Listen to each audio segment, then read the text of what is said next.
ناظرین، امام علی مقام حضرت امام حسین علیہ السلام مدینہ منورہ سے مکہ مکرمہ میں آ کر تقریباً اپنا تمام وقت عبادت و ریاضت میں بسر کرنے لگے تھے۔ آپ علیہ السلام بھی اسی طرح تارک الدنیا ہو گئے تھے جس طرح حضرت عبداللہ بن عمر فاروق رضی اللہ تعالیٰ عنہ ہو گئے تھے۔ چونکہ مکہ مکرمہ پر اس وقت حضرت عبداللہ بن زبیر رضی اللہ تعالیٰ عنہ کی حکومت قائم ہو گئی تھی، اس لیے یزید کی بیعت کا اب کوئی جھگڑا ہی نہیں رہا تھا، اور حضرت عبداللہ بن زبیر رضی اللہ تعالیٰ عنہ نے ان سے اپنی بات کے لیے اشارتاً بھی نہیں کہا تھا۔ اس وقت جب کہ امام علی مقام امام حسین علیہ السلام انتہائی اطمینان اور بڑی دل جمعی کے ساتھ مصروف عبادت تھے، کوفیوں کے خطوط آپ کے پاس آنے شروع ہوئے۔ ان خطوط نے آپ کے امن و ایمان اور عبادت و ریاضت میں خلل ڈال دیا۔ کوفیوں کے اتنے خطوط آئے کہ ان کی تعداد 150 تک پہنچ گئی۔ سب سے آخر میں جو خط آیا اس میں تمام شرفائے کوفہ کے دستخط تھے، مثلاً قاضی شریح، عبد الرحمن بن منحف، عبداللہ بن عفیف، طارق آمش، مختار بن ابی عبیدہ، عمر سعد، محمد کثیر، سلیمان بن حرد، مسیب بن محمد، رفاع بن شداد اور حبیب ابن مظاہر وغیرہ۔ کوفیوں کی طرف سے بھیجے گئے اس خط کا یہ مضمون تھا: ہم نے بے شمار خطوط آپ کی خدمت اقدس میں روانہ کیے ہیں، لیکن آپ نے اب تک کوئی جواب نہیں دیا۔ آپ ہم میں سے اکثر کو جانتے ہیں۔ ہم نے شیر خدا حضرت سیدنا علی المرتضیٰ کرم اللہ وجہ الکریم کا جنگ جمل اور جنگ صفین میں ساتھ دیا۔ ہم آپ کے بھائی حضرت امام حسن علیہ السلام کے بھی حامی و مددگار رہے، لیکن حضرت امیر معاویہ رضی اللہ تعالیٰ عنہ سے حضرت امام حسن علیہ السلام نے مصالحت کر لی اور یہاں سے مدینہ منورہ چلے گئے۔ خدا کی قسم، ہم اسلام پر جانثاری کے لیے ہر وقت تیار ہیں۔ آل رسول پر فدا ہونا ہم اپنا فخر سمجھتے ہیں۔ ہم بنو ہاشم کے دوست اور بنو امیہ کے دشمن ہیں۔ ہم نے امیر معاویہ کی حکومت کو بھی ناپسند کیا تھا، لیکن اس کے جور و جبر سے مجبور ہو گئے تھے۔ اب یزید خلیفہ ہو گیا ہے، ہماری غیرت و حمیت نے یہ گوارا نہیں کیا کہ ہم اس کی بیعت کریں۔ ہم آپ کے ہاتھ پر بیعت کرنے کے لیے تیار ہیں۔ ہمارا یہ اعتقاد ہے کہ خلافت آپ کا حق ہے اور آپ کو ملنا چاہیے۔ کوفہ کے 1,00,000 آدمی آپ کے ہاتھ پر بیعت کرنے اور آپ کے لیے اپنی جانیں قربان کرنے کے لیے تیار ہیں۔ اللہ کے لیے آپ جلد یہاں آئیے اور کوفہ کی حکومت سنبھالیے۔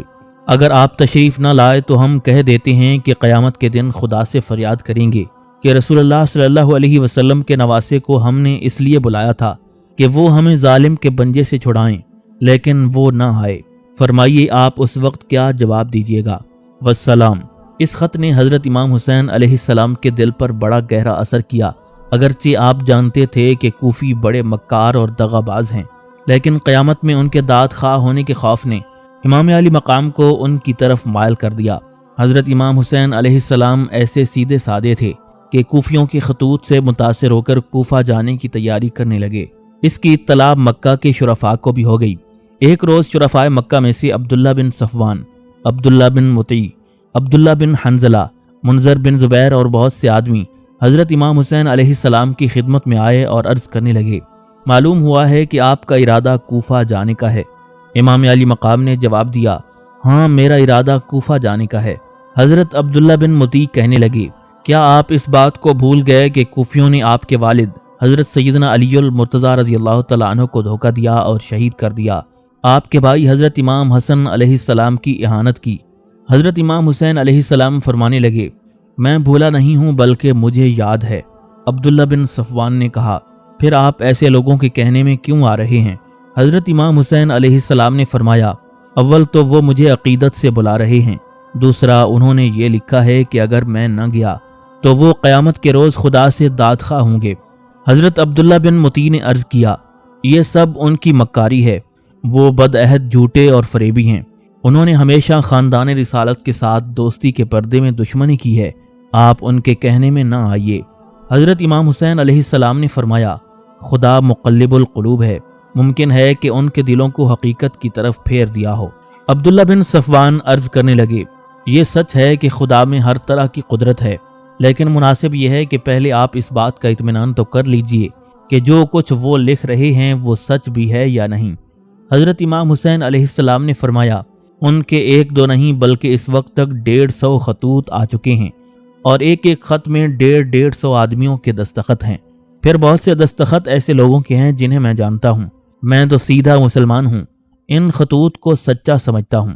حضرت منذر بن زبیر رضی اللہ تعالیٰ عنہ عرض کرنے لگے، لیکن اس میں کیا حرج ہے کہ آپ پہلے کسی کو یہاں سے بھیج دیں اور وہ کوفہ جا کر دیکھ لیں کہ جو کچھ کوفی کہہ رہے ہیں اس پر کہاں تک عمل کرنے کے لیے تیار ہیں۔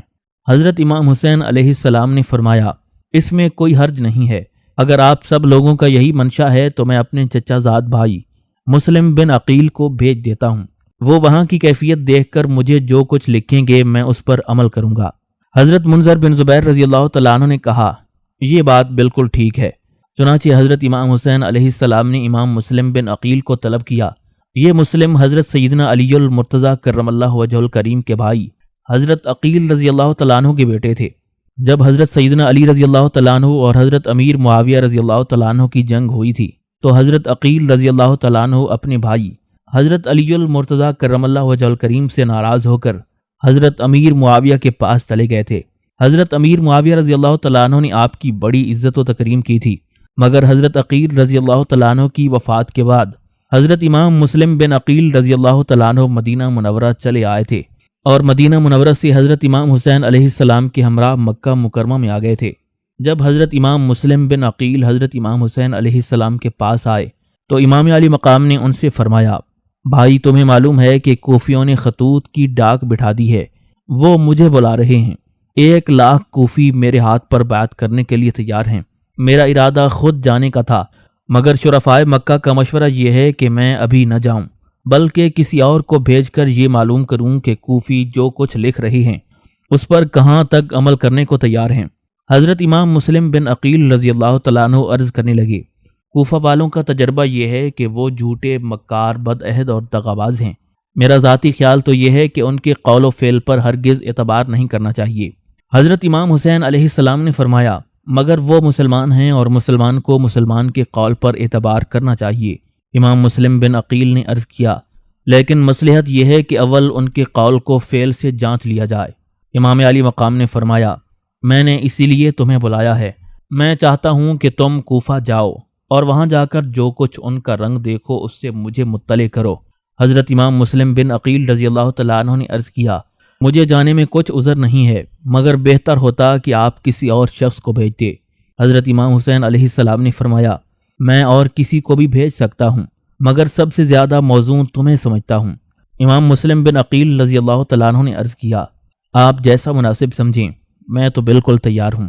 حضرت امام حسین علیہ السلام نے اسی وقت کوفیوں کو ایک خط لکھا جس کا مضمون یہ تھا، میں گوشہ نشین ہو کر مصروف عبادت ہو گیا تھا، مگر تمہارے خطوط نے مجھے آمادہ کیا ہے کہ میں گوشہ نشینی چھوڑ دوں۔ تم نے اپنے خطوط میں جو کچھ لکھا ہے میں اسے سمجھ گیا ہوں۔ بالفعل میں اپنے چچا زاد بھائی امام مسلم بن عقیل بن ابی طالب کو، جو اہل بیت سے ہیں، انہیں بھیجتا ہوں۔ یہ تم لوگوں کا رنگ ڈھنگ دیکھ کر مجھے اطلاع دیں گے۔ اگر واقعی تم لوگ اپنی تحریروں کے مطابق تیار ہوئے تو میں بھی آ جاؤں گا۔ امام وہی ہے جو کتاب اللہ پر عمل کرتا ہے، عدل پر قائم رہتا ہے اور دین حق پر چلتا ہے۔ والسلام۔ یہ خط لکھ کر حضرت امام حسین علیہ السلام نے حضرت امام مسلم کو دیا اور یہ ہدایت کی کہ وہ سفر کی تیاری کر کے اگلے روز وہاں سے روانہ ہوں۔ چنانچہ حضرت امام مسلم بن عقیل رضی اللہ تعالیٰ عنہ نے وہاں سے جا کر تیاری شروع کر دی۔ شام کے وقت وہ مکہ مکرمہ کے لوگوں سے اس طرح ملتے ہوئے پھرنے لگے جیسے ہمیشہ کے لیے ان سے رخصت ہونے لگے ہیں۔ اگلے روز صبح کی نماز پڑھ کر حضرت امام مسلم بن عقیل رضی اللہ تعالیٰ عنہ امام علی مقام حضرت امام حسین علیہ السلام کی خدمت میں سفر کی اجازت لینے کے لیے حاضر ہوئے۔ امام علی مقام نے انہیں اجازت دی اور یہ ہدایت کی کہ محبان اہل بیت کو خود نماز پڑھانا، فتویٰ بھی خود ہی دینا، لیکن میرے آنے تک کوئی اور حرکت نہ کرنا۔ نعمان بن بشیر کوفہ کا عامل ہے، فی الحال اسے ہی حکومت کرنے دینا۔ کوفیوں سے میرے لیے بیعت لینا، جو لوگ بیعت کریں ان کے نام اور تعداد لکھنا۔ حضرت امام مسلم بن عقیل رضی اللہ تعالیٰ عنہ حضرت امام حسین علیہ السلام سے رخصت ہو کر آئے۔ ان کے 2 کمسن فرزند محمد اور ابراہیم تھے۔ کیونکہ وہ دونوں حضرت امام مسلم بن عقیل رضی اللہ تعالیٰ عنہ سے زیادہ مانوس تھے، اس لیے امام مسلم نے انہیں بھی ساتھ لیا اور کوفہ کی طرف روانہ ہو گئے۔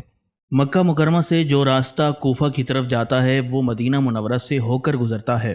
حضرت امام مسلم بن عقیل رضی اللہ تعالیٰ عنہ مکہ مکرمہ سے چل کر بخیریت مدینہ منورہ پہنچے۔ چونکہ مدینہ منورہ سے کوفہ کا راستہ ایسے صحرا میں سے ہو کر گزرتا تھا جو انتہائی دشوار گزار تھا اور جسے حضرت امام مسلم بن عقیل رضی اللہ تعالیٰ عنہ نے پہلے نہیں دیکھا تھا، اس لیے انہوں نے یہ ضروری سمجھا کہ وہ مدینہ سے 2 رہبر ساتھ لے لیں۔ چنانچہ آپ نے خیر اندیشوں سے اس بات کا تذکرہ کیا تو مدینہ والوں نے 2 رہبر مہیا کر دیے۔ حضرت امام مسلم بن عقیل رضی اللہ تعالیٰ عنہ ان رہبروں کو ساتھ لے کر ماہ ذیقعدہ 60 ہجری میں کوفہ کی طرف روانہ ہوئے۔ 2 ہی منزلیں طے کرنے کے بعد وہ ایک ایسے عظیم الشان صحرا میں داخل ہوئے جس میں نہ درخت کا نشان تھا اور نہ ہی پانی کا کوئی چشمہ تھا۔ رہبروں کے کہنے پر حضرت امام مسلم بن عقیل رضی اللہ تعالیٰ عنہ نے کچھ تھوڑا سا پانی ساتھ لے لیا تھا، لیکن یہ پانی کفایت نہ کر سکا، تھوڑا تھوڑا خرچ کرنے پر بھی ختم ہو گیا۔ گرمی کا زمانہ تھا، صحرائے عرب کی گرمی مشہور ہے، دن میں ایسی تیز اور گرم ہوا چلتی ہے کہ بدن میں آگ سی لگ جاتی ہے، ریت ایسا جلنے لگتا ہے کہ بلا مبالغہ دانے بھونے جا سکتے ہیں۔ اسی وجہ سے اول تو اہل عرب دن میں سفر کرتے ہی نہیں، اور اگر کسی شدید ضرورت کے وقت سفر بھی کرتے ہیں تو آفتاب کی تپش، گرم ہوا اور جلتی ہوئی ریت سے بچنے کے لیے ہر ممکن تدبیر عمل میں لاتے ہیں۔ عام طور پر یہ کرتے ہیں کہ کمبلوں اور چادروں میں اپنے جسموں کو اس طرح لپیٹ لیتے ہیں کہ سوائے آنکھ کے بدن کا کوئی اور حصہ باہر نہیں نکلا رہتا۔ قدرت نے اونٹ ہی کو یہ ہمت و طاقت عطا کی ہے کہ وہ ایسے پرخطر مقامات میں تیز دھوپ، گرم ہوا اور جلتی ہوئی ریت پر بے تکلف سفر جاری رکھتا ہے۔ اور مزے کی بات یہ ہے کہ ایک ہفتہ پانی نہیں پیتا، یا یہ سمجھو کہ 1 ہفتے کا پانی ایک دم پی لیتا ہے اور پھر 7 روز تک اسے پیاس نہیں لگتی۔ حضرت امام مسلم بن عقیل رضی اللہ تعالیٰ عنہ اس صحرا کو عبور کر رہے تھے۔ پانی ختم ہو چکا تھا، رہبر پانی کی تلاش میں تھے۔ ان میں سے ہر شخص پیاس سے جاں بلب تھا، خصوصاً 2 چھوٹے بچے محمد اور ابراہیم پانی نہ ملنے سے نڈال تھے۔ حضرت امام مسلم بن عقیل رضی اللہ تعالیٰ عنہ نے ایک جگہ ریت کے سر بفلک تودوں کے درمیان قیام کر دیا۔ وہاں گرم ہوا سے تو امن تھا، لیکن آفتاب کی تمازت سخت تکلیف دہ تھی۔ ساتھ ہی ہوا ایسی تیز چلنی شروع ہو گئی کہ اس نے ریت کے تودوں کو اکھاڑ اکھاڑ کر پھینکنا شروع کر دیا۔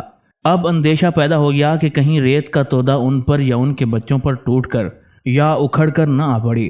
انہوں نے دھوپ سے بچنے کے لیے ایک چادر تو تان لی تھی، لیکن ہوا کے تھپیڑے اس چادر کو پھاڑے دیتے تھے۔ حضرت امام مسلم رضی اللہ تعالیٰ عنہ دیکھ رہے تھے کہ ان کے جگر گوشوں کی حالت گرمی اور پیاس سے سخت نازک ہو گئی ہے۔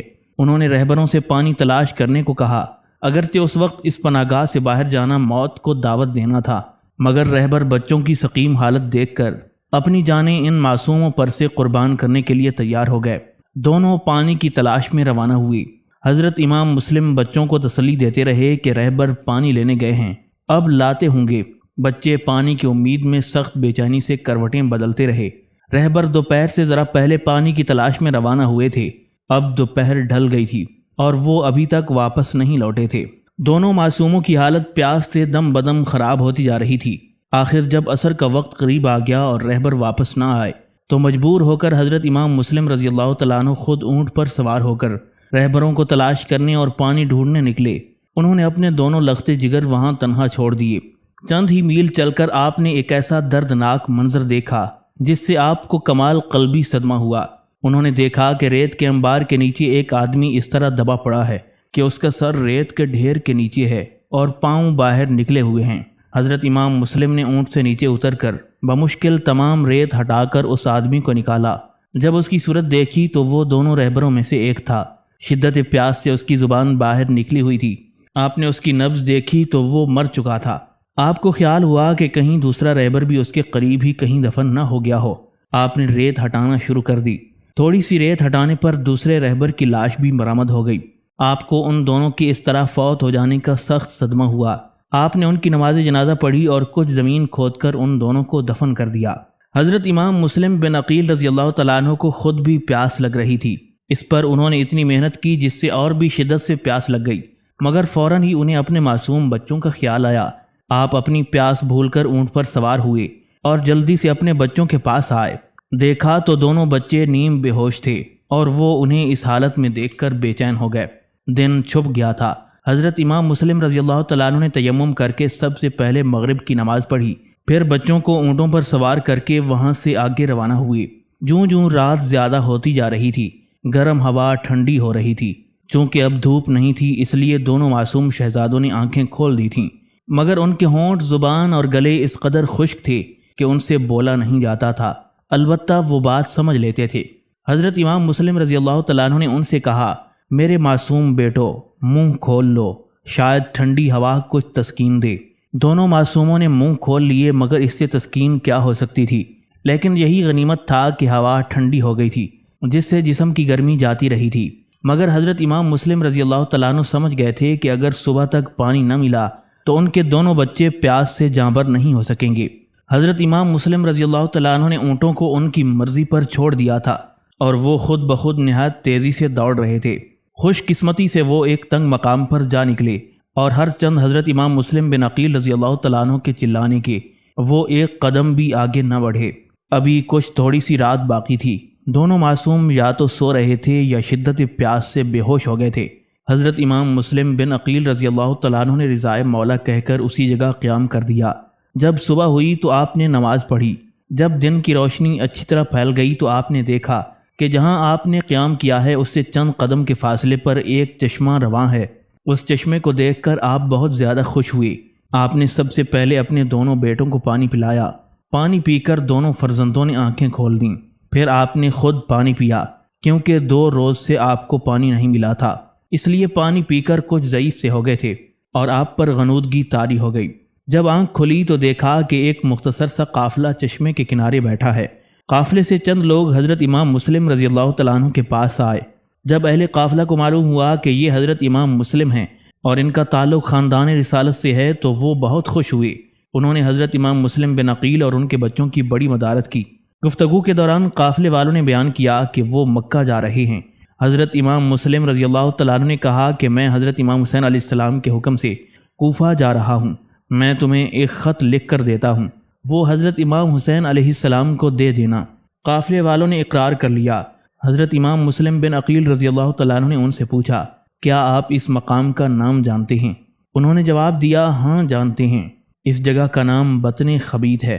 حضرت امام مسلم بن عقیل رضی اللہ تعالیٰ عنہ نے حضرت امام حسین علیہ السلام کو اس مضمون کا خط لکھا، بھائی صاحب میں آپ سے رخصت ہو کر مدینہ منورہ پہنچا اور وہاں سے 2 رہبروں کو اجرت پر لے کر کوفہ کی طرف روانہ ہوا۔ اثناء راہ ایک ایسے مقام پر پہنچا جہاں دور دور تک پانی کا نام و نشان تک نہیں تھا۔ دونوں رہبر پانی تلاش کرتے ہوئے ریت کے نیچے دب کر مر گئے۔ ہم لوگ بہزار دقت و دشواری ایک پانی کے چشمے پر پہنچے جو ایک تنگ مقام بطن خبیث میں واقع ہے۔ میں نے اسے فعل بد سمجھا ہے۔ اگر آپ مجھے کوفہ جانے سے معاف فرمائیں اور کسی دوسرے شخص کو بھیج دیں تو بہت مناسب ہوگا۔ قافلے والے کچھ دیر آرام کر کے اور 2 روز کا پانی ساتھ لے کر شام کے وقت وہاں سے روانہ ہوئے۔ حضرت امام مسلم بن عقیل رضی اللہ تعالیٰ عنہ اسی جگہ ٹھہر گئے۔ ایک تو یہ مقام قدرے سبزہ زار تھا، دوسرے یہاں پانی تھا، تیسرے ریگستان جیسی گرمی بھی یہاں نہیں تھی، اس لیے حضرت امام مسلم رضی اللہ تعالیٰ عنہ کے دونوں بچے بہت جلد توانا ہو گئے۔ چند ہی روز کے بعد حضرت امام حسین علیہ السلام کا جواب حضرت امام مسلم کو موصول ہوا۔ اس میں یہ لکھا تھا، میں خیال کرتا ہوں کہ تم نے بزدلی سے یہ لکھا ہے، کوفہ تمہیں ہی جانا ہوگا، تم ہی کوفہ جاؤ۔ حضرت امام مسلم رضی اللہ تعالیٰ عنہ نے امام علی مقام امام حسین علیہ السلام کا یہ جواب پا کر مجبوراً پھر رخت سفر باندھا اور بطن خبیث سے کوچ کر کے کوفہ کی طرف روانہ ہوئے۔ حضرت امام مسلم بن عقیل رضی اللہ تعالیٰ عنہ اور ان کے بچوں نے اس سفر کے دوران بڑی تکالیف برداشت کیں۔ ایک تو آپ راستے سے ناواقف تھے، دوسرے چھوٹے بچے ساتھ تھے، تیسرے کسی قافلے کے ساتھ نہیں تھے، اس لیے اور بھی صعوبات برداشت کرنا پڑیں۔ غرض یہ کہ 1000 سختیاں اور تکالیف اٹھا کر حضرت امام مسلم رضی اللہ تعالیٰ عنہ اپنے بچوں سمیت 1 ذی الحج 60 ہجری کو کوفہ میں داخل ہوئے۔ محبان اہل بیت اور شیعان علی کو آپ کے آنے سے بڑی مسرت ہوئی، ہر شخص خوش ہو گیا، گھر گھر حضرت امام مسلم کا تذکرہ ہونے لگا۔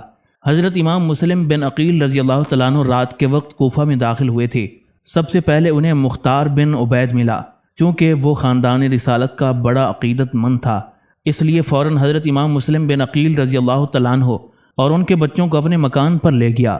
وہ بھی ذی عزت اور صاحب ثروت شخص تھا۔ اس نے حضرت امام مسلم کی بڑی مدارت کی اور صبح ہوتے ہی کوفہ کے تمام رئیسوں کو حضرت امام مسلم بن عقیل رضی اللہ تعالیٰ عنہ کے آنے کی اطلاع کر دی۔ لوگ جوق در جوق بڑے جوش عقیدت سے مختار کے مکان پر حضرت امام مسلم بن عقیل رضی اللہ تعالیٰ عنہ کے پاس ان سے ملنے کے لیے آنے لگے۔ جو لوگ حضرت امام مسلم بن عقیل رضی اللہ تعالیٰ عنہ کے پاس آتے، حضرت امام مسلم بن عقیل انہیں حضرت امام حسین علیہ السلام کا خط پڑھ کر سناتے۔ وہ نہایت ادب سے سنتے اور فرط عقیدت سے آنسو بہاتے۔ بعض لوگ جو ضبط نہیں کر سکتے تھے وہ دھاڑیں مار مار کر روتے تھے۔ لوگوں کے کثرت سے آنے اور ان کا جوش دیکھ کر حضرت امام مسلم بن عقیل کو یہ خیال ہوا کہ سارا کوفہ ہی امڈ آئے گا اور یہ لوگ مل کر یزید کی حکومت کا تختہ الٹ دیں گے۔ امام مسلم کوفیوں کا حسن عقیدت دیکھ کر نہایت خوش ہوئے۔ اب کوفیوں نے حضرت امام حسین علیہ السلام کی خلافت کے لیے حضرت امام مسلم بن عقیل رضی اللہ تعالیٰ عنہ کے ہاتھ پر بیعت کرنی شروع کر دی۔ لوگ پروانوں کی طرح کثرت سے حضرت امام مسلم کے اوپر ٹوٹے پڑتے تھے۔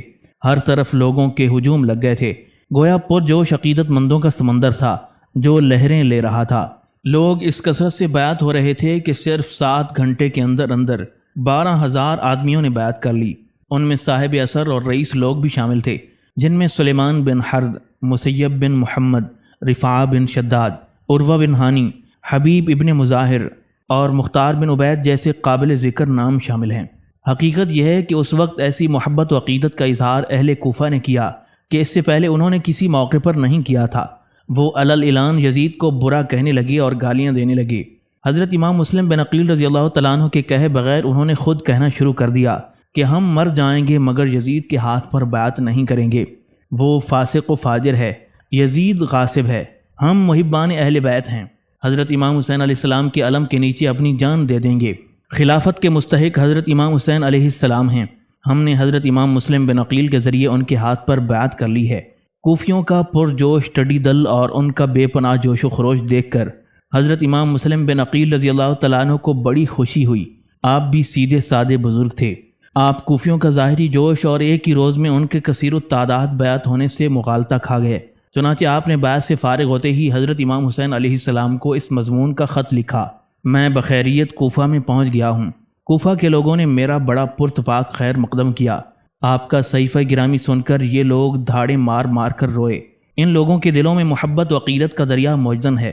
میں بھی کوفیوں سے بدزن تھا، مگر اس وقت ان کا جوش اور خاندان رسالت سے حسن عقیدت دیکھ کر میری بدزنی دور ہو گئی ہے۔ ان لوگوں نے پختہ ارادہ کر لیا ہے کہ یہ یزید کی خلافت و سلطنت کا تختہ الٹ کر رہیں گے۔ آج صرف 7 گھنٹے کے قلیل عرصے میں 12,000 لوگوں نے میرے ہاتھ پر بیعت کر لی ہے، اور بیعت کرنے والوں میں سلیمان بن حرد، مسیب بن محمد، رفاعہ بن شداد، عروہ بن ہانی اور حبیب ابن مظاہر جیسے معزز، شریف اور بااثر لوگ شامل ہیں۔ جب آپ تشریف لائیں گے تو لاکھوں آدمی آپ کے ہاتھ پر بیعت کر لیں گے، اس لیے آپ جلد آئیے۔ یہ خط قیس اور عبد الرحمن 2 شخصوں کو دیکھ کر آپ نے روانہ کیا اور ان سے کہہ دیا کہ وہ کوفہ والوں کا حال زبانی بھی کہہ دیں۔ ان لوگوں کے بیعت کرنے کا حال کوفہ کے گورنر نعمان بن بشیر کو بھی معلوم ہو گیا۔ وہ نہایت صلح جو اور اہل بیت کا ہمدرد تھا۔ نعمان بن بشیر نے بیعت کرنے والوں میں سے کسی سے بھی تعرض نہ کیا، البتہ اس خیال سے کہ محبان اہل بیت جوش و عقیدت کے زیر اثر بد امنی یا خون ریزی نہ کر بیٹھیں۔ اس نے لوگوں کو جمع کیا اور انتہائی سنجیدگی سے کہا: مسلمانوں، میں نہیں چاہتا کہ میرے عہد میں کوفہ کے اندر فتنہ و فساد ہو، اس سے بد امنی ہوگی اور امن و امان کی برکت جاتی رہے گی۔ کان کھول کر سن لو کہ جب تک تم امن سے رہو گے، بغاوت و فساد نہیں کرو گے، مجھ سے نہیں لڑو گے، اس وقت تک نہ میں تم سے کوئی تعرض کروں گا، نہ لڑوں گا، نہ کسی شخص کو صرف شبہ اور بدگمانی کی بنا پر گرفتار یا قتل کروں گا۔ لیکن اگر تم نے ابتدا کی، بد نظمی اور بد امنی پیدا کرنی چاہی، موجودہ حکومت کے خلاف شورش و بغاوت کی، تو خدا کی قسم جب تک میرے ہاتھ میں تلوار کا قبضہ رہے گا برابر میں تمہیں مارتا رہوں گا، چاہے اس وقت کوئی بھی میرا معاون و مددگار نہ ہو۔ جب نعمان بن بشیر تقریر ختم کر کے ممبر سے اترے تو بعض یزید کے ہمدرد اور ہوا خواہوں نے ان سے کہا کہ آپ نے نہایت ہی نامناسب خطبہ دیا، اس سے آپ کی کمزوری ظاہر ہوئی، دشمنوں کو اور جرأت ہوگی۔ آئین حکومت یہ ہے کہ دشمنوں سے سختی کا برتاؤ کیا جائے۔ نعمان نے جواب دیا: تم چاہتے ہو کہ مسلمانوں کے ساتھ میں سختی کروں، واللہ میں ایسا نہیں کر سکتا۔ مجھے کمزور ہو کر اللہ تعالیٰ کی اطاعت میں رہنا زیادہ محبوب ہے بنسبت اس کے کہ میں لوگوں پر ظلم کر کے گناہگار ہو کر عزت والا بنوں۔ لوگ اس تقریر کو سن کر منتشر ہو گئے، چونکہ یزید کے ہمدردوں کو نعمان کی یہ تقریر پسند نہ آئی۔ اس کے علاوہ انہوں نے دیکھا کہ حضرت امام مسلم کے ہاتھ پر ہزاروں محبان اہل بیت نے بیعت کر لی ہے، اس لیے انہیں خوف ہوا کہ کہیں کوفہ یزید کے ہاتھوں سے نہ نکل جائے۔ انہیں یہ بھی اندیشہ ہوا کہ محبان اہل بیت ان لوگوں پر حملہ نہ کر دیں جنہوں نے یزید کی خلافت کو تسلیم کر لیا ہے، اس لیے انہوں نے ایک جگہ جمع ہو کر مشورہ کیا۔ تمام لوگوں نے متفق ہو کر یہ طے کیا کہ یزید کو ان واقعات کی اطلاع کر دینی چاہیے۔ بعض لوگوں نے یہ بھی تحریک کی کہ کوفہ کا گورنر یزید کا حامی نہیں ہے، اس لیے اس کی معزولی کی سفارش بھی کی جائے، مگر ان میں سے بہت سے لوگ نعمان بن بشیر سے خوش بھی تھے۔ وہ نہیں چاہتے تھے کہ نعمان کو معزول نہ کیا جائے، لیکن کثرت رائے یہی ہوئی کہ اگر نعمان بدستور گورنر رہے تو کوفہ یقیناً یزید کی حکومت سے نکل جائے گا۔ چنانچہ تھوڑی سی رد و قد کے بعد یہ بھی طے ہو گیا کہ نعمان کی معزولی کے لیے بھی تحریک چلائی جائے۔ آخرکار عبداللہ بن مسلم، عمارہ بن ولید بن عقبہ، عمر بن سعد بن ابی وقاص نے یزید کے نام ایک درخواست لکھی جس کا مضمون یہ تھا: شیعان علی نے پھر شورش شروع کر دی ہے۔ انہوں نے آپ کی بیعت سے ہی انکار نہیں کر دیا ہے بلکہ حضرت امام حسین علیہ السلام کو برانگیختہ کر رہے ہیں اور ترغیبیں دے رہے ہیں کہ وہ کوفہ میں آ کر یہاں کی حکومت اپنے ہاتھ میں لے لیں۔ چنانچہ حضرت امام حسین علیہ السلام نے اپنے چچا زاد بھائی حضرت امام مسلم بن عقیل کو یہاں بھیجا ہے۔ ان کے ہاتھ پر اب تک 12,000 آدمیوں نے بیعت کر لی ہے۔ کوفہ کے گورنر نعمان نے کوئی مزاحمت نہیں کی اور نہ ہی کسی قسم کی سختی کا برتاؤ کیا ہے۔ نعمان حکومت کرنے کے قابل نہیں، خوف ہے کہ کہیں کوفہ آپ کے ہاتھوں سے جاتا نہ رہے۔ اگر آپ کوفہ کو اپنے قبضے میں رکھنا چاہتے ہیں تو کسی ایسے سخت گیر گورنر کو بھیجیے جو آپ کے ملک کی حفاظت کرے اور آپ کے دشمنوں کو زیر کرے۔ یہ درخواست لکھ کر خفیہ طور پر ان لوگوں نے روانہ کر دی۔ چونکہ جس شخص کے ہاتھ یہ درخواست بھیجی گئی تھی وہ انتہائی قابل اعتماد شخص تھا، اس لیے افشائے راز کا کوئی اندیشہ نہ رہا۔ عمر سعد وغیرہ کا قاصد ان کی درخواست لے کر دارالسلطنت دمشق میں پہنچا۔ دمشق ملک شام کا نہایت مشہور شہر تھا، بہت پرانا تھا، اس لیے حضرت امیر معاویہ رضی اللہ تعالیٰ عنہ نے اسے دارالسلطنت قرار دیا تھا۔ جب سے وہ اسلامی دارالسلطنت مقرر ہوا تھا وہ بڑا پر رونق ہو گیا تھا۔ قاصد نے اس درخواست کو یزید کے حضور میں پیش کیا۔ یزید اسے پڑھ کر نہایت پریشان ہوا۔ وہ خوب جانتا تھا کہ حضرت علی رضی اللہ تعالیٰ عنہ نے کوفہ دارالسلطنت قرار دیا تھا۔ کوفہ والے حضرت علی رضی اللہ تعالیٰ عنہ کے علم کے نیچے امیر معاویہ سے بڑی قوت اور دلیری سے لڑتے تھے۔ اگر کوفیوں کی تلون مزاجی، مکاری اور دغا بازی بروئے کار نہ آتی تو امیر معاویہ کی حکومت کا خاتمہ ہو گیا تھا۔ اسے خوف ہوا کہ اگر کوفیوں میں اتفاق ہو گیا اور انہوں نے متحد اور متفق ہو کر بغاوت کر دی تو ان کا مقابلہ دشوار ہو جائے گا، اور چونکہ تمام دنیا اسلام نے اسے خلیفہ تسلیم نہیں کیا ہے اس لیے ممکن ہے کہ دوسرے ممالک بھی بغاوت و سرکشی کی چنگاری میں شامل ہو جائیں اور وہاں بھی جنگ و پیکار کے شعلے بلند ہو جائیں۔ حجاز کی حالت اس نے سنی ہی تھی کہ وہ اس کے خلاف ہیں۔ اسے یہ بھی معلوم ہو گیا تھا کہ مکہ مکرمہ میں عبداللہ ابن زبیر کی حکومت قائم ہو گئی ہے۔ اب کوفہ کی طرف سے خطرہ ہوا، اس لیے وہ سخت پریشان اور متفکر ہوا۔ یزید نے اس وقت تو قاصد کو آرام کرنے کی ہدایت کر کے رخصت کر دیا اور خود فکر و پریشانی کے سمندر میں غوطے کھانے لگا۔ یزید کا حاجب سرجون نام کا ایک رومی تھا۔ وہ عیسائی تھا مگر انتہائی عقل مند اور یزید کا بڑا ہمدرد و خیرخواہ تھا۔ اتفاق سے وہ آ گیا اور یزید کو حیران و پریشان دیکھ کر پوچھا، کیا بات ہے جو آپ اس وقت اس قدر کبیدہ خاطر اور پریشان حال ہیں؟ یزید نے جواب دیا، میری سلطنت کے ٹکڑے ٹکڑے ہونے لگے ہیں۔ تمہیں معلوم ہے کہ مکہ سے میری سلطنت اٹھ چکی ہے، وہاں عبداللہ بن زبیر نے قبضہ کر لیا ہے۔ مدینہ کے لوگ بھی بغاوت و سرکشی پر آمادہ ہیں۔ آج کوفہ سے اطلاع آئی ہے کہ وہاں کے لوگ بھی سرکشی پر تیار ہو رہے ہیں۔ وہ حضرت امام حسین علیہ السلام کو خروج کی ترغیبیں دے رہے ہیں۔ معلوم ہوا ہے کہ حضرت امام حسین علیہ السلام نے اپنے چچا زاد بھائی امام مسلم بن عقیل کو کوفہ میں بھیجا ہے اور وہاں کے ہزاروں لوگوں نے ان کے ہاتھ پر بیعت کر لی ہے۔ سرجون نے کہا، یہ تو بڑی پریشان کن خبر ہے۔ کوفہ کے لوگ نہایت سرکش، بڑے جنگجو اور سخت ہیں، ان کی شورش قصر حکومت کو متزلزل کر دے گی۔ یزید کہنے لگا، یہی بات ہے، پھر حضرت امام حسین علیہ السلام کا اٹھ کھڑے ہونا میرے لیے انتہائی نامبارک ہوگا۔ سرجون نے کہا، لیکن میرے خیال میں اگر اہل کوفہ کو حضرت امام حسین علیہ السلام کے کوفہ میں پہنچنے سے پہلے رام کر لیا جائے تو تمام فتنے دب سکتے ہیں۔ یزید نے تجسس بھرے انداز میں کہا، یہ کیسے ممکن ہے؟ سرجون کہنے لگا، کوفہ کے گورنر نعمان بن بشیر نرم مزاج اور رحم دل ہیں، ان سے یہ توقع نہیں ہو سکتی کہ وہ اہل کوفہ کو سیدھا کر سکیں گے۔ اس کے لیے کسی جابر اور سخت گیر گورنر کی ضرورت ہے۔ یزید نے پوچھا، تمہارے خیال میں ایسا کون سا شخص ہے؟ سرجون کہنے لگا، ایسا آدمی بصرہ کا گورنر عبید اللہ ابن زیاد ہے۔ زیاد حضرت امیر معاویہ رضی اللہ تعالیٰ عنہ کا بھائی تھا۔ یہ بڑا منافق، جابر و ظالم اور انتہائی سنگ دل اور شقی القلب تھا۔ یہ ایسا بے رحم تھا کہ کسی پر رحم کرنا جانتا ہی نہیں تھا۔ جب وہ چھوٹا تھا تو کیڑے مکوڑوں کو کچل کر اور جو چرند پرند اس کے ہاتھ میں آ جاتے تھے ان کی گردنیں مروڑ کر خوش ہوا کرتا تھا۔ زیاد بڑا ہو کر بڑا سفاک اور خون ریز ہو گیا۔ اس کی قساوت قلبی کی وجہ سے اس کے باپ زیاد نے اسے کسی جگہ کی حکومت نہیں دی تھی۔ چنانچہ جب زیاد کا انتقال ہو گیا تو اس کے بیٹے عبید اللہ نے اپنے چچا حضرت امیر معاویہ رضی اللہ تعالیٰ عنہ کی خدمت میں حاضر ہو کر عرض کی کہ مجھے بھی کسی صوبے کی حکومت عطا کی جائے۔ حضرت امیر معاویہ نے جواب دیا کہ اے برادر زادہ، تمہاری سفاکی اور ناقابلیت کی وجہ سے تمہارے باپ نے تجھے اس قابل نہ سمجھا کہ تمہیں کسی صوبے کی حکومت دے دے، میں حکومت تمہارے سپرد کیسے کروں؟ عبید اللہ نے کہا یہ بات میرے لیے انتہائی ذلت و شرم کی ہے کہ باپ نے بھی مجھے حکومت نہ دی اور چچا ہو کر بھی مجھے آپ اس قابل نہیں سمجھتے، حالانکہ مجھ میں حکومت کرنے کی صلاحیت ہے اور میں ظالم و سفاک نہیں ہوں۔ حضرت امیر معاویہ نے اسے امتحاناً بصرہ، خراسان، فارس کا گورنر مقرر کر دیا تھا۔ چونکہ حضرت امیر معاویہ اس کی نگرانی کرتے رہتے تھے، اس لیے اس کے زمانے میں اسے جبر و سختی کرنے کی جرت نہ ہوئی۔ حضرت امیر معاویہ رضی اللہ تعالیٰ عنہ کے دور میں عبید اللہ ابن زیاد نہایت سلامت روی سے حکومت کرتا رہا اور عہد معاویہ سے اب تک بدستور بصرہ کا گورنر تھا، لیکن یزید اس سے سخت ناخوش تھا۔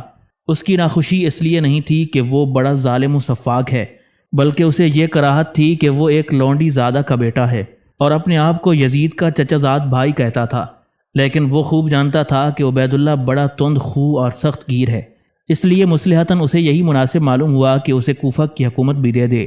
چنانچہ یزید نے سرجون سے کہا تمہارا انتخاب کچھ نامناسب معلوم نہیں ہوتا۔ سرجون کہنے لگا آپ دیکھیں گے کہ عبید اللہ کوفہ کے تمام کام ٹھیک کر دے گا، آپ اسے بصرہ کے ساتھ ہی کوفہ کی حکومت بھی عطا کر دیں۔ یزید نے کہا اچھا اسے ہماری طرف سے فرمان لکھو۔ سرجون نے فرمان لکھنا شروع کیا جس کا خلاصہ یہ ہے ہم عبید اللہ ابن زیاد سے خوش ہیں، وہ سیاست سے خوب واقف ہے اور اچھی طرح حکومت کرنے کی صلاحیت رکھتا ہے، اس نے بصرہ کا انتظام انتہائی معقول طریقے پر کر رکھا ہے۔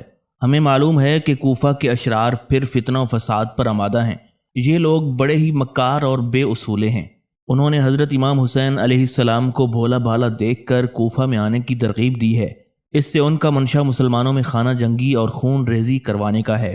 ہمیں یہ بھی پتہ چلا ہے کہ حضرت امام مسلم رضی اللہ تعالیٰ عنہ کوفہ میں آ گئے ہیں اور وہاں کے بہت سے لوگ ان کے ہاتھ پر بیعت کر چکے ہیں۔ ہم عبید اللہ ابن زیاد کو بصرہ کے ساتھ ہی کوفہ کی حکومت بھی عطا کرتے ہیں اور اسے حکم دیتے ہیں کہ وہ کوفہ میں جا کر وہاں کے شریروں کو عقوبت و سیاست سے سیدھا کرے اور حضرت امام مسلم بن عقیل رضی اللہ تعالیٰ عنہ کو یا تو وہاں سے نکال دے یا انہیں قتل کر ڈالے۔ کوفہ کے لوگوں کو سمجھا دے کہ وہ فتنہ و فساد اور بغاوت و شورش سے احتراز کریں ورنہ ان کا سخت تدارک کیا جائے گا۔ سرجون نے یہ فرمان لکھ کر یزید کو سنایا۔ یزید نے کہا فرمان تو تم نے ہماری منشا کے مطابق لکھا ہے، لیکن عبید اللہ اس سے یہ سمجھے گا کہ ہم نے اس سے مدد کی درخواست کی ہے اور یہ اہانت ہمیں منظور نہیں۔ سرجون نے عرض کیا کہ عبید اللہ اس بات کو خوب جانتا ہے کہ آپ اس سے خوش نہیں ہیں، اس لیے وہ اس فرمان کے پہنچنے پر شہنشاہ کی خوشنودی حاصل کرنے کے لیے کوفیوں کو سیاست اور عقوبت سے سیدھا کر دے گا۔ یزید کہنے لگا یہ تو ہم سمجھتے ہیں کہ وہ چالاک بھی ہے اور سفاک و سخت گیر بھی ہے اور کوفیوں کے لیے ایسے ہی قسی القلب حاکم کی ضرورت بھی ہے، لیکن سرجون نے قطع غلامی کرتے ہوئے کہا اس وقت ایک بات مجھے یاد آئی، ایک مرتبہ حضرت امیر معاویہ رضی اللہ تعالیٰ عنہ نے خود مجھ سے یہ کہا تھا کہ مجھے کوفیوں کی طرف سے اطمینان نہیں ہے، اگر میں وہاں عبید اللہ ابن زیاد کو تبدیل کر دوں تو اچھا رہے گا، وہ کوفہ میں جا کر وہاں کے شریروں کو درست کر دے گا۔ یزید نے کہا یہ ذکر ایک مرتبہ میرے سامنے بھی آیا تھا، لیکن میں نے ہی روک دیا تھا اور میری ہی وجہ سے عبید اللہ کو وہاں نہیں بدل سکے تھے۔ سرجون نے کہا ٹھیک ہے، مگر آپ اسے وہاں کا حکمران مقرر کر دیں، یقین ہے کہ وہ بگڑی ہوئی بات کو بنا دے گا۔ یزید نے کہا اس کے پاس یہ فرمان بھیج دو۔ فرمان پر مہر لگائی گئی اور اسی وقت عبید اللہ ابن زیاد کے پاس بصرہ روانہ کر دیا گیا۔ یزید کا فرمان لے کر تیز رو قاصد روانہ ہوا تھا، وہ 2 منزلہ اور 6 منزلہ کر کے بصرہ میں داخل ہوا۔ یہاں ہم بصرہ کے چند واقعات بھی بیان کرتے ہیں۔ حضرت سیدنا عمر فاروق رضی اللہ تعالیٰ عنہ خلیفہ دوم کے زمانے میں جب فتوحات کا سیلاب بڑھا تو حضرت سیدنا عمر رضی اللہ تعالیٰ عنہ کو ہندوستان اور ایران کی طرف سے بحری حملوں کا اندیشہ ہوا، چنانچہ آپ نے 14 ہجری میں عتبہ بن غزوان کو حکم دیا کہ بندرگاہ ایلا کے قریب بحر فارس کی خلیج میں جہاں ہند و فارس کے جہاز آ کر لنگر انداز ہوتے ہیں، مناسب موقع دیکھ کر ایک ایسا شہر بسائیں جو چھاؤنی کا کام کرے۔ عتبہ 800 آدمیوں کی جمعیت ساتھ لے کر مقام خریبہ میں آ کر مقیم ہوئے۔ یہاں دور تک کف دست میدان پھیلا ہوا تھا، زمین پتھریلی تھی، چارہ فراغت سے ملتا تھا۔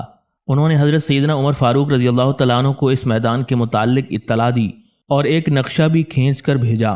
حضرت سیدنا عمر فاروق رضی اللہ تعالیٰ عنہ نے مناسب موقع پر نشان لگا کر نقشہ واپس کر دیا اور یہ ہدایت کی کہ اس جگہ شہر آباد کیا جائے۔ چنانچہ عتبہ نے اسی مقام پر شہر کی بنیاد ڈالی، مختلف قبائل کے لیے الگ الگ محلے قائم کیے، خس پوش مکانات بنائے گئے۔ عاصم بن ولف کو مقرر کیا کہ جہاں جہاں جس قبیلے کو مناسب سمجھیں آباد کریں۔ چنانچہ انہوں نے بڑے قرینے سے قبائل کو آباد کیا۔ اس شہر کا نام بصرہ رکھا گیا۔ یہ جگہ عربوں کے مزاج کے مطابق تھی، آب و ہوا اچھی تھی، مقام بھی پرفضا تھا۔ 3 ہی سال میں یعنی 17 ہجری تک اس کی آبادی 80,000 تک پہنچ گئی۔ یہاں بھی خس پوش مکانوں میں اکثر آگ لگ جاتی۔ جب اس کی اطلاع حضرت سیدنا عمر فاروق رضی اللہ تعالیٰ عنہ کو ہوئی تو آپ نے پختہ مکانات بنانے کی اجازت دی، لیکن یہ سختی سے ہدایت کی کہ 1 منزلہ مکان بنائے جائیں اور کسی مکان میں 3 کمروں سے زیادہ نہ رکھے جائیں۔ اس سے آپ کا مطلب یہ تھا کہ ایک مکان میں زیادہ آدمی نہ رہیں اور 1 منزلہ مکانات رہنے سے شہر کی آب و ہوا خراب نہ ہو۔ مگر یہاں پانی کی قلت تھی۔ جب آبادی زیادہ بڑھ گئی تو پانی بالکل ہی کم جاب ہو گیا۔ اس کی اطلاع بھی حضرت سیدنا عمر فاروق رضی اللہ تعالیٰ عنہ کو کی گئی۔ آپ نے حضرت ابو موسیٰ اشعری رضی اللہ تعالیٰ عنہ کو حکم بھیجا کہ دجلہ سے بصرہ تک نہر کھدوائی جائے۔ دریائے دجلہ سے بصرہ 10 میل کے فاصلے پر تھا۔ حضرت ابو موسیٰ اشعری رضی اللہ تعالیٰ عنہ نے ایک زبردست نہر کھدوائی۔ جب یہ نہر بصرہ تک پہنچی تو اس سے نالیوں کے ذریعے سے بصرہ کے گھر گھر میں پانی پہنچا دیا گیا۔ آج تک یہ نہر موجود ہے۔ 60 ہجری میں اس شہر کی آبادی اور بھی زیادہ بڑھ گئی تھی۔